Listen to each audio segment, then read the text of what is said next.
Hi, everyone. It's Ramon Scott of EastCountySports.com joining you for the 2022 season.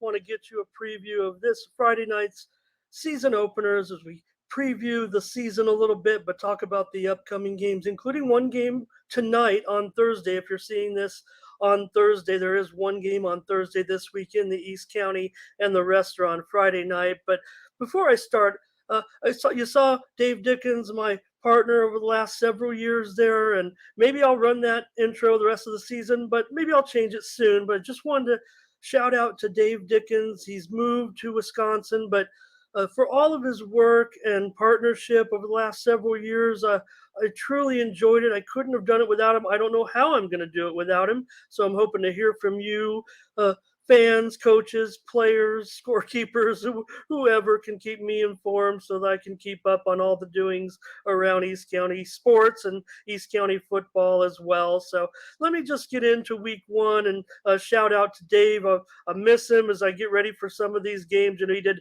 so much legwork, really all of it, while I just sit back and took all the credit. So anyways, Dave, thank you so much to you and your family for everything you guys have meant to me throughout the years. And who knows, it might not be over for us in the future. So a long way to go, huh? All right, let's take a look now at this week's games. This is a preview of week one, 2022. A big card of games for the East County. Going to start off. This is from my script. If you've never figured out before, my script that appears each week in on East County sports. So there are many people will say that high school football is unpredictable, but I say high school football is probably the most predictable. Sure, a stronger opponent can fall victim once in a while to a lesser foe, but a lot of times when you see one of those big upsets, man, the kids get really excited and know that it's history in the making. And there's not very many chances for upsets, it seems like these days. It seems like the results are almost too predictable sometimes, and when you're not going to win or lose. That's why I love those 1 and 2 point predictable games when you maybe don't know who's going to win. But in the Grossmont Conference, you don't see the games anymore where the teams from the Hills League are matching up with the teams from the Valley League, but you're going to see that this Friday when the Grossmont Foothillers and West Hills Wolfpack resume an obvious convenience and meet at Lieutenant Adams Field at Grossmont High. The two teams just a short drive up 125 and over 52 or vice versa, right? And this series hasn't really gone away. Remember, West Hills competed in the stronger league for several years not too long ago, and before these two teams got into the different leagues, they were in the old Grossmont South League. So this will be the 30th all-time meeting between Grossmont and West Hills. Now, Grossmont has won 8 straight in the series, with the last West Hills win coming in 2008. Grossmont leads the series 15-14 after West Hills used to dominate the series early on when West Hills was kind of a new school and a new program on the scene. They got going really quickly there in Santee. Those who follow the ratings and the rankings and even the media might think that the Foothillers are the firm favorite, and I think they are the favorite on Friday night. But don't forget, this is a Wolfpack team that last season went 11-1 overall, perfect 6-0 in the Valley League. They won a home playoff game. Of course, Grossmont, meanwhile, they started 2-0, but had that difficult schedule. You know how hard it is for these Grossmont Hills League teams to find an extra opponent or two with the 3-team league seasons. So the hard work, though, did pay off for Grossmont. They eventually beat Granite Hills and then beat Steel Canyon a second time when they met in the playoffs. The Steel Canyon won the regular season. Then a week later, Grossmont won at Steel Canyon. Really showed the progress the Hillers made, even though they finished just 4-8 under first-year head coach Chris Holmes. So maybe the case can be that West Hills lost an awful lot of talent off that team, but they still return maybe the most decorated player in this game in Grossmont Valley League Defensive Player of the Year, Braden Wilson, who also was a second-team All-CIF player. Grossmont, they could kind of still look like Grossmont. They'll have Hudson Herber, the 6'2 transfer from Coronado, as its quarterback. He had 1,266 yards last season and 10 touchdowns. The Foothillers They tried to get run heavy last season, but it might have been a negligible attempt by the time the season got rolling. So with Herbert, I think maybe they can get back to being Grossman a little bit. He's definitely one of the best junior quarterbacks in the county coming in, and he'll have top targets like seniors Justin Brown and Nolan Kelly and Shane Hobson, who had a breakout season as a sophomore last year at Elkhorn Valley. Just 16 receptions, but 4 touchdowns and a 23.6-yard average. He's now with Grossman. The Hillers have some names on defense, particularly in the secondary with standout juniors Joseph Benavente, a cornerback, and Joshua Ferrara, a safety. Grossman with defensive coordinator Zach Smith, also led on defense by linebacker Scott Roberts. So senior Nick Parr is a part of a senior strong offensive line. The Foothillers tried to achieve a little more balance last season. Maybe they can do it this season, but they might be back to being the old Hillers. West Hills, meanwhile, has a new quarterback in junior Colin Dill. He's quarterbacked the team before in certain situations, kind of a wildcat or a wolf pack, if you will. The wolf pack were versatile and highly successful, with Dill lined up everywhere on the field on offense last season, including quarterback, slot receiver. He could take it in the backfield, reverses, whatever, because he's so fast. He gained nearly 500 yards with 9 touchdowns last season. He's a threat to run on every snap if he's standing behind center. So that is definitely something the defenses will have to think about. The Wolfpacks led up front by two-way senior Gavin Condon. Diego Calderon, you remember his strong season, especially late, man. He's got speed and agility that belies his short and tough frame. He had 500 total yards and scored 8 touchdowns. In addition to Wilson, the second-team All-CIF choice, as I mentioned, the Pack returned senior Rye Schultz and others. And this game figures to have 2 of the better specialists in the East County. Tyler Haley, the top kicker last season from the Grossmont Valley League, and Grossmont's John Butcher is a strong-legged punter, according to reports. So the Wolfpack returned just 7 starters in all, but they are a reload type of program that's had a lot of success at the lower levels. I've got Grossmont winning this one by 10. Number 12, Granite Hills takes on number 10, Poway, once again in a season opener, a top 10 matchup to open the season in 3 of the last 4 years. But it's been the Eagles coming out on top each time, and each time winning by 4 points. I guess I probably should pick the Eagles by 4 points in this one, huh?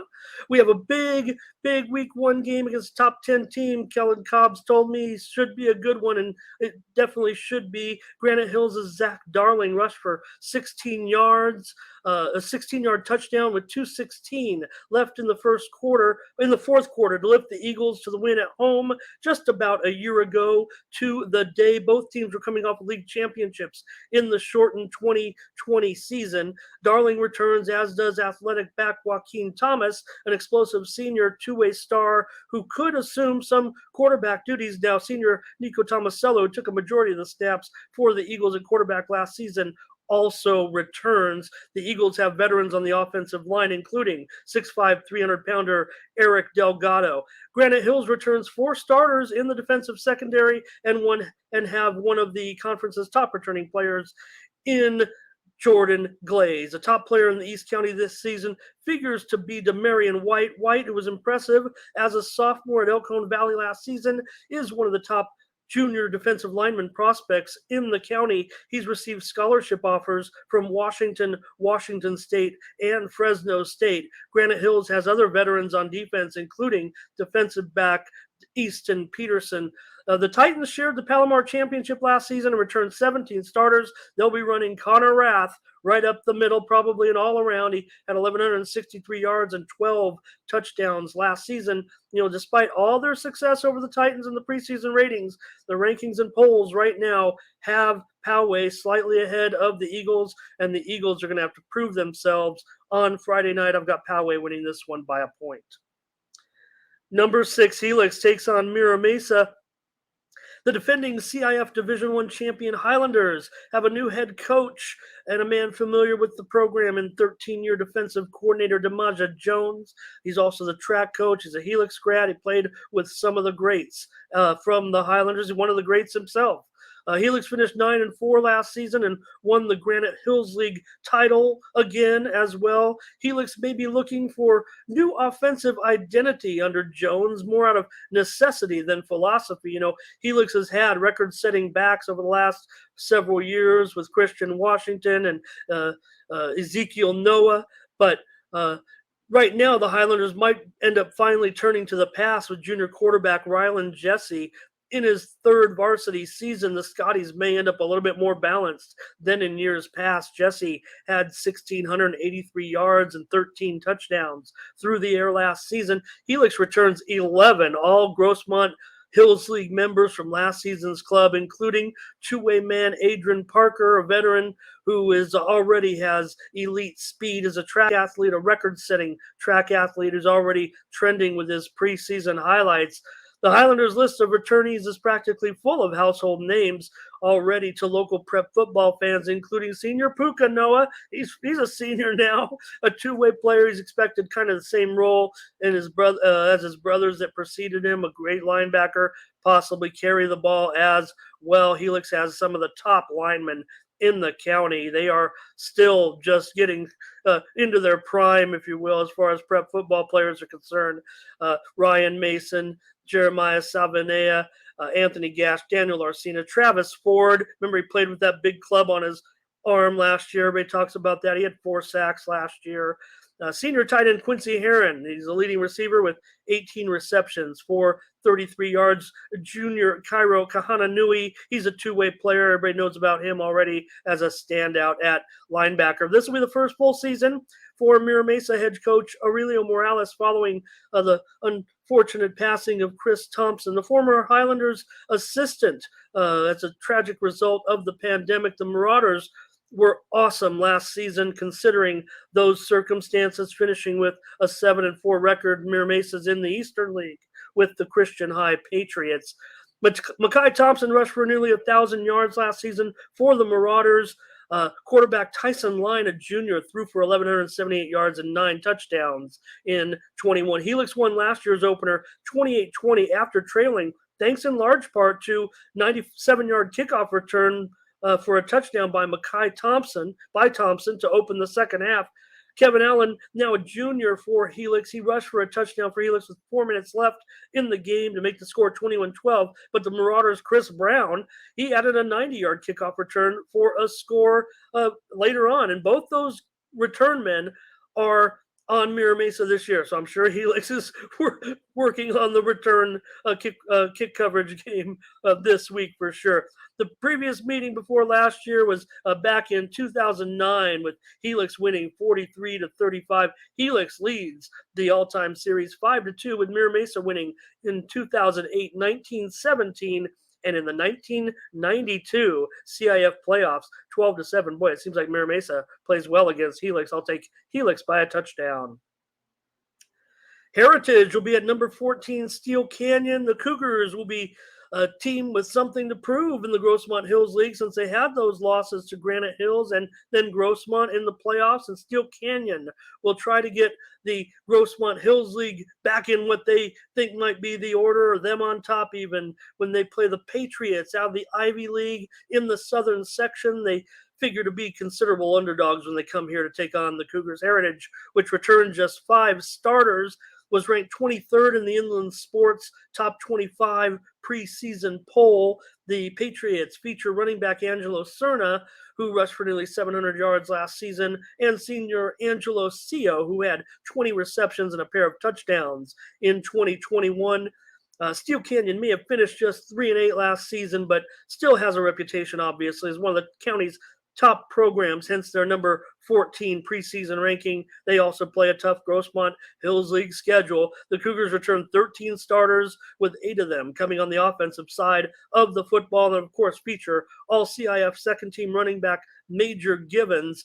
Givens, a senior, runs behind a veteran offensive line led by junior Nathan Manzo, a second-team All-Grossmont Hills League prospect. Givens rushed for 1,500 yards and 12 touchdowns a year ago, and he's given his commitment to Montana State. Steel Canyon also has one of the conference's top returning receivers in A.J. Cornthwaite, a second-team All-GVL performer last year for Valhalla. Senior Quentin Stevens had 23 receptions for the Cougs last season. Now, who will throw the ball has kind of been an issue for Steel Canyon early in the year, and then they've settled in and found their quarterback. Right now, they do have a young prospect in sophomore Joshua Herber, the younger brother of the Grossmont High starter who comes over from Christian High. Keanu Pettiford, a senior, is one of the conference's top returning defensive players after being named second team All-East County at linebacker last season. I like Steel Canyon to win this one by about a field goal. Canyon Hills is going to take on El Capitan in Lakeside. Last season, following Sarah changing their name to Canyon Hills, its first game was against El Capitan. Canyon Hills had these beautiful new uniforms, but they had that old black and gold end zone, brown and gold end zones, and the Vaqueros got there far more often in a 46-12 win. Still, it was the first time El Capitan and Canyon Hills had ever met. The Vaqueros finished second in the Grossmont Valley League last season to West Hills and went 9-3, including an overtime playoff victory. They have a veteran defense that'll be the backbone to start the season for El Cap, led by first-team All-Grossmont Valley League star Dominic Denna, who suffered an injury last season. It cost him quite a bit of time, but he's still worthy of that first-team selection. Senior Angel Diaz, junior Julian May are two-way guys who carry the ball out of the backfield, and they're pretty tough defensively as well. Diaz was a first-team All-GVL running back, and May was a second-team All-GVL defensive back. He also scored a touchdown in the game against Canyon Hills last year. Senior quarterback Bruce Newland passed for 456 yards last season with 5 touchdowns and no interceptions, backing up Savion Yokley, or more likely, really wasn't backup. He'd come in and throw it down the side on the jump pattern to Savion Yokley, and they were great at that. Remember, they hit a 94-yarder last year against the Rattlers of Newland to Yokley. So Newland has a nice touch on the ball. He didn't throw a pick, and he's a big guy. So senior Bradley Larson, a first-team All-GVL offensive lineman last season, leads the Vaqueros up front on both sides of the line. Seniors Dustin Godbold and Luke Stevens were both second-team All-GVL offensive linemen in 2021. Also on defense, El Cap boasts juniors Chance LaChapa and Saxon Plasterer, because why not? Plasterer had a strong performance in the opening game last season. Sophomore Aiden Benegas is a fast-rising two-way prospect. Canyon Hills shifts from the Eastern League to the City League following a 1-8 season in 21. Not much to go on with them right now. They look like they still got to work on things with their second-year coach. He didn't even get started until like 2 weeks before the season started last year, and El Cap whipped them. And El Cap should do the same this week. Figure El Capitan going to win this one by 2 or 3 touchdowns for sure. Number 20 Christian's going to go up to Bulldog Stadium and take on number 13 Ramona. This is a match 36 years in the making. That's the last time these two teams met. Seemed like it'd be a pretty good program, even a pretty good matchup, even though maybe Ramona's had obviously bigger enrollment through the years, especially since the development came along. But Christian High has a new head coach in Patrick Bugg, but he was with the program previously as an assistant on the staff. Last season, he has 17 returning starters to start an improvement on a 6-5 season that Patriots played some exciting games, lost some heartbreakers, won some thrillers. They've got a great duo. Once again, that duo of Jake Davila and Joey Merritt, they figure to put up some big numbers, once again, even bigger numbers, I would think, this season between the lifelong buddies. Davila has another top target in senior Hunter Provience, certainly a college tight end prospect that is thriving under Bugg's tutelage. Bugg was a Eastern Kentucky University Hall of Famer at tight end, where he scored 21 career touchdowns. He's also taken over as the athletic director there. Davila is a rushing threat who rushed for over 500 yards and scored 10 touchdowns last season. Providence and Merritt combined for over 1,200 yards receiving last year. Senior Aiden Hypes is a two-way player at linebacker and lead running back, and senior Aaron Shablaski. Shablaski is another two-way veteran for the Pats. He's been around for several years. Ramona, they definitely have one of the top home field edges in the county. We know that, but they're kind of rebuilding their passing game.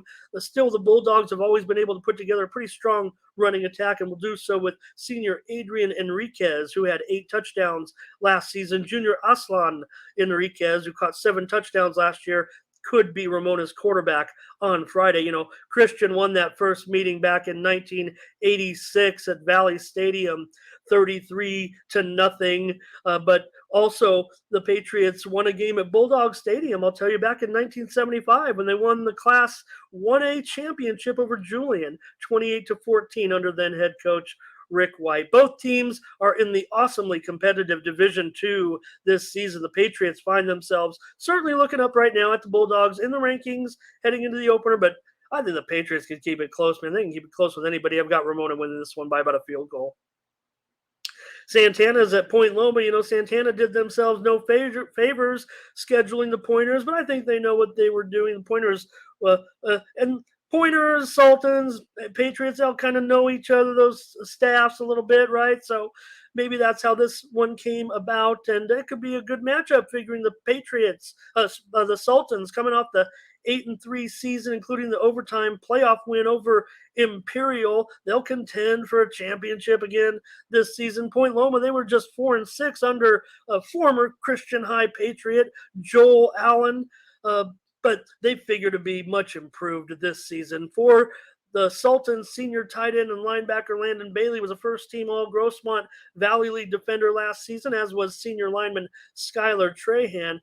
More returning standouts for the Sultans include junior running back Lyndon Benson, senior two-way Hayden Sheehan, junior two-way Isaiah Lloyd, senior two-way Reed Robertson, and junior lineman Jacob Galbraith. The Sultans have one of the conference's top returning kickers in Jackson Scott, who has already proven his mettle in the clutch last season. Senior quarterback Nick Ledger had his season cut short with an injury last season in the biggest game of the season, might I add, against El Cap, that totally changed the complexion of the game very, very early. He looked sharp in the team's first 5 games leading up to that, where El Capitan came in with 1 loss, but that kind of changed Santana's season a little bit. They still had a really successful season, but hopefully Ledger is ready to go this season. Get more information from the Sultans. Point Loma leads the series 3-0 with wins in 2002, 2013, 2014.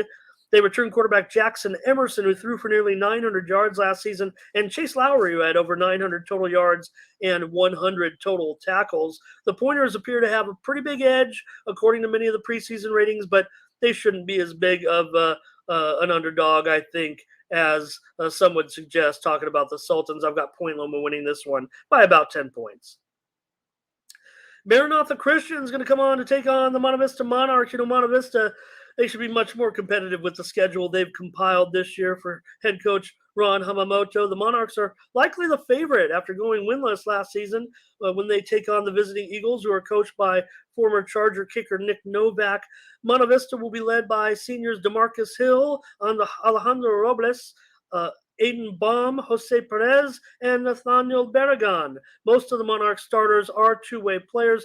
Junior Matthew Felix represents the future building blocks for Hamamoto. The team returns just 6 starters, including just 2 on defense. Maranatha Christian, which finished 3-8 last season, is in Division 5. They moved from the Pacific League to the Sunset League. This is the first ever meeting between the schools. With the Monarchs finally able to play a schedule that more represents their division, they can use any win they get to gain more and more confidence, and they'll be back to Monarch football very shortly. I got Monte Vista winning this one by a touchdown.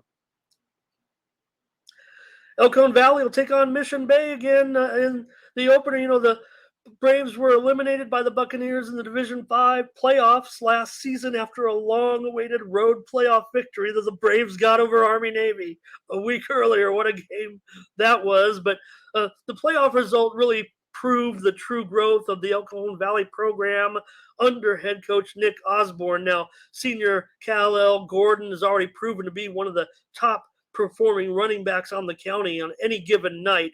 He rushed for over 1,400 yards and 9 touchdowns last season. Junior Paris Dixon was an impact player from week 1 against the Bucks. As a sophomore, already one of the top defensive backs in the conference. He tied for the East County lead in interceptions with 5 in 2021. Both Gordon and Dixon were all Grossmont Valley League picks at the positions I just mentioned.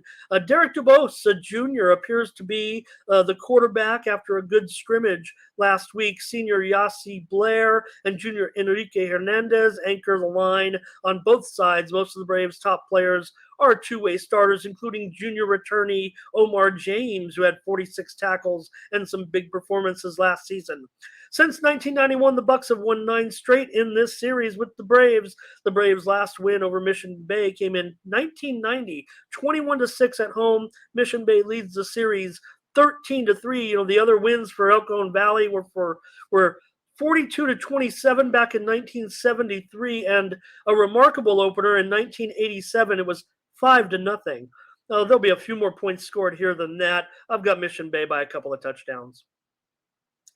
Valhalla will travel to take on Hilltop. The Norsemen have a new head coach once again, and Valhalla grad Wayne Cherry, who comes over from his last coaching stint as the offensive line coach for Grossmont. They produced some pretty good linemen over there of late. He also had high school coaching stints on the staffs of Vista and El Camino. Valhalla picked up 3 wins last season, including a victory in this opener against the Lancers on Valhalla's new home turf, if you will. Still kind of new, right? 14-8. The Norsemen got league wins over league foes El Cajon Valley and Monta Vista as well. Returning senior defensive end Khalil Plummer, he played a big part in that game last season against Hilltop, keeping the Lancers out of the end zone. They had that goal line stop in the 4th quarter. Joining Plummer to lead the defense will be big man Ryan McMullen. The top returnees from last year's club also include offensive lineman Jack Parra, senior Brayson Madden, and Braxton Estes, who shifts from defense to quarterback. The Lancers are also coached by a former Chargers specialist, if you will, an 11-year NFL veteran punter, Brian Wagner, who's a Hilltop alum. Hilltop is led by senior two-way man Tyron Washington, Sebastian Calera, and others include safety George Garcia, two-way outside man Angelo Zapata, junior receiver Isaac Mesa. Hilltop gets a double dose of Grossmont Valley League action with a matchup against El Capitan next week. The Lancers won the only other meeting this century other than last year's game. The teams met 6 straight years between 1985 and 1990, with the Norsemen winning 5 of the 6 meetings. These two teams are closely rated in Division 4 to open the season. I've got Hilltop by a field goal. Well, Mountain Empire is going to travel west to come take on the Hoover Cardinals, and they might as well get used to that drive. They've made the trip before plenty of times out west, and that they prefer the trip out west rather than through the other direction for their schedule. They've moved to the Pacific League, so they're going to come out and play teams on the western part of San Diego, northwest part of San Diego County. For the most part, the Redhawks, though, are going to come in to take on Hoover on Friday night. Hoover choked the Cardinals 28-0 at home last season, one of 4 Mountain Empire shutouts on the year, which accounted for all 4 of their victories. They all came by shutout. That's pretty impressive. Two-way senior Hunter Morgan was a first-team All-Desert League pick last season, while David Lothspike earned second-team All-League honors. That duo combined for 83 tackles on that defense. Veteran junior Mannix Gonzalez returns to his running back position. He had to take over at quarterback when Corey Van went down with a broken ankle in week 3 of the season. The Hawks were passing well with Van and passing efficiently, but they had to turn to a run-dominated attack during his absence, and it cost them in games that maybe they could have won or were going to be way more competitive in. The win over Hoover in Week 5 was on homecoming last year, came without Van. The Redhawks ran for 417 yards, average of 12 yards per carry. It was the second straight shutout at the time for the Cardinals.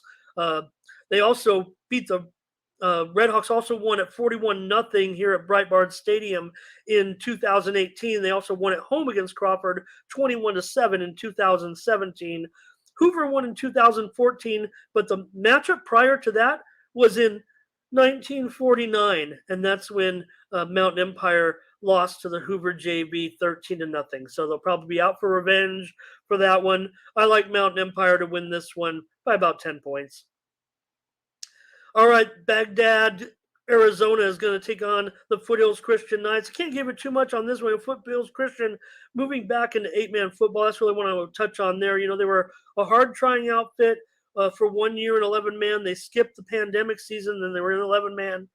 They had a pretty, they played pretty decent, but they're back where they dominate right now. Foothills Christian went 11-0 to win the section championship in 2019. They beat Jewish Academy 62-0. They also beat the Lions for the 8-man title back in 2018. Meanwhile, the Baghdad Sultans, they went 7-4 with a 6-3 regular season last year. Lost in the second round of the Arizona State 1A playoffs, 69-46. Not an uncommon 8-man score. Maybe they've had some higher scoring games because they are one of the elite teams in that 1A 8-man division. I really can't put too much comparison on that division and where Foothills Christian might stand. I expect Foothills Christian to not miss a beat once they're back in 8-man here. It looks like they have some of their talent back as well that have both the 11-man and 8-man. The 8-man experience, only the freshmen, I think, maybe from that team, but still an interesting matchup. And I would think if you've never seen 8-man football and wanted to see 8-man football in a good game environment, this might be it. But Baghdad rarely travels out of state, so I'm just not sure. But I'm going to have to give the call to Baghdad. Their pedigree is pretty heavy with championship game appearances, playoff wins, many 0-1 loss seasons year after year. Foothills Christian, certainly a very, very good program in 8-man football. So I'm just thinking it's going to be a good 8-man game. Be interesting to see where Foothills Christian stands going back to 8-man football. All right. And now this is the game for Thursday night. If you've stuck around for this one, thank you. And again, thank you to all. I'll hope to reach out with you, get together, fix my studio up, get going. I'm not busy, but without Dave, it's just hard. So I'll get a better studio going. But let me preview this one for Thursday night. Sweetwater at Mount Mcgill. The Matadors, they could have a high-profile passing connection for the next 2 seasons with talented quarterback Matthew Barton, who comes over from Steel Canyon, and junior receiver Jeremiah Castillo, who was already lighting it up last year. Mount Mcgill finished 4-5 last season with 2 games canceled due to health protocols, including this matchup against the Red Devils. So I was looking forward to that game last year. I think a lot of people were, to see, maybe it was kind of a game to see where those programs stood, and they matched up really well on the field. So, but I think the same thing can be said for tonight's game as well. The Matadors earned 3 Grossmont Valley League victories last season. They didn't get to play Santana, which I think is the matchup that we kind of wanted to see. Don't know why there was so much dancing around, just, say the game was canceled. They thought they could end up playing it. I don't know if Dave was giving me the right information on that or whatnot, but there wasn't any weeks left, really. But Castillo, he had 864 yards of total offense last season as a quarterback, a receiver, and a runner. And this season, he's going to be lined up with a quarterback like Matthew Barton. They've already looked pretty good in some scrimmage work. And Castillo, he was a second-team All-East County choice at defensive back last year. Also, junior Hector Armenta, he had 4 picks for the Matadors last season. Junior Davian McGowan, hopefully he's back. I don't have a lot of information on the Matadors. Hopefully going to get down there tonight. He had 420 yards of rushing as a sophomore and had a couple of big performances. So if he's part of the team, he could put up a huge season. Senior Chris Akridge, he seems to have plenty of experience entering this senior season, and I understand Jorge Verduzco is a senior receiver, safety, and might be able to do it all down there. Leading the Matadors in the trenches, 6'3", 300-pounder senior Jesse Murguia, a first-team All-GVL pick on the offensive line last season. The Matadors played on Thursday to open the season. There's going to be some Thursday games because of a lack of officiating crews, probably until the games consolidate a bit with league matchups, not needing so many crews. But They opened up last season, remember, against Patrick Henry, and unfortunately lost 42-7. But Mount Mcgill has won all 3 meetings this century over uh, over Sweetwater by a combined score. Get this, 140-41. Those matchups came in 2019, 2010, 2011. The Matadors won that game 3 years ago against the Red Devils here at home, 42-17. Before that, the previous series where they played, almost 10 games, ended in 1974. Sioux High leads the all-time series 6-5-1. Mount Mcgill and Sweetwater start the season nearly tied in the CIF preseason power ratings in Division 4. So I got to figure this one's going to be close. It's going to be good. I want to go down there and check it out. I got Mount Mcgill winning this one by a touchdown. All right, that's going to do it for week 1. I'll fix it. I'll get graphics. I'll do all that. I just want to get the show out. Kind of caught up with me because I don't have Dave. So please if you can, get me your stats. Reach out, DM, text, whatever the case may be. I'm going to need a lot of help from you this year without my man, Dave Dickens. All right, Dave, thank you so much to you and your family, and thank you to everyone. We're going to have a great season of East County. It looks like a great season. I mean, if you're going to get fired up by that preview right there, then don't show up on Friday night. For EastCountySports.com, I'm Ramon Scott.